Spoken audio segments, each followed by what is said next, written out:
Il était une fois deux garçons, Bertie avec des cheveux couleur soleil et un sourire malicieux, et Bart avec des cheveux boueux et un froncement de sourcils sensé. Ils étaient les meilleurs amis du monde, l'un sauvage, l'autre sage. Un matin ensoleillé, Bertie déclara « Explorons les bois chuchotants. On dit qu'ils sont pleins de magie, et peut-être même de lutins avec des bonbons. » Bart soupira, inquiet des paniers repas et des lutins étranges, mais il suivit quand même. Les bois se dressaient, les arbres comme des géants verts, les feuilles chuchotant des secrets. « Tu entends ça, Bart? Les bois chuchotent ?» chuchota Bertie, les yeux écarquillés. Bart frissonna, pensant que c'était plus effrayant que magique, du genre « Rentrons à la maison ».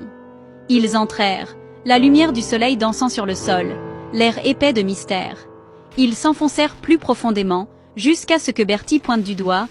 « Regarde, un chapeau champignon !» Et soudain, l'amusement prit une tournure. Le problème commença par un bruissement, trop grand pour un lapin. Bertie se figea au milieu d'une phrase. Bart arrêta de respirer. Le bruissement se transforma en un son glissant et affamé. Un renard bondit, orange et aux yeux sauvages, souriant avec des dents acérées. Un blaireau massif arriva lourdement, les griffes brillantes, et un hibou noir les regarda d'en haut. Les animaux semblaient furieux. Le renard aboya, le blaireau grogna, le hibou ulula menaçant. Bertie chuchota. « Je ne crois pas qu'ils veuillent être amis, Bart. » Les garçons coururent, évitant les arbres, poursuivis par des brindilles qui claquaient et des grognements furieux. Ils s'enfuirent plus profondément dans les bois, avec les créatures grincheuses juste derrière eux. Juste au moment où les jambes des garçons cédaient, un cri tonitruant retentit. « Oa, vous autres, laissez-les tranquilles !» Les animaux se figèrent, les garçons regardèrent en arrière.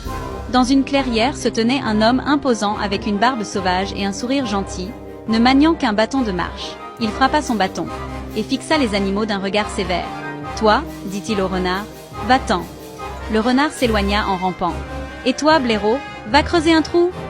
Le blaireau grommela et disparut. Il haussa un sourcil vers le hibou, qui ulula et disparut. Juste comme ça, le danger s'évanouit. Les garçons regardèrent avec admiration leur sauveur inattendu. La forêt était de nouveau silencieuse.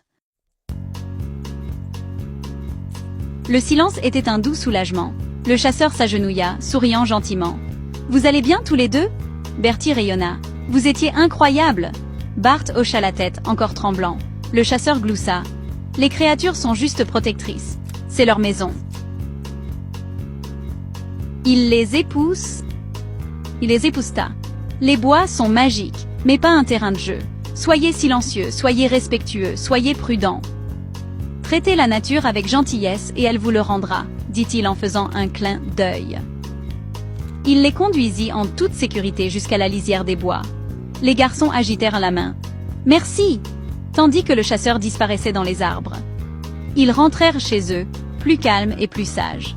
Les aventures sont merveilleuses, mais respecter les bois et les blaireaux est la meilleure idée de toutes.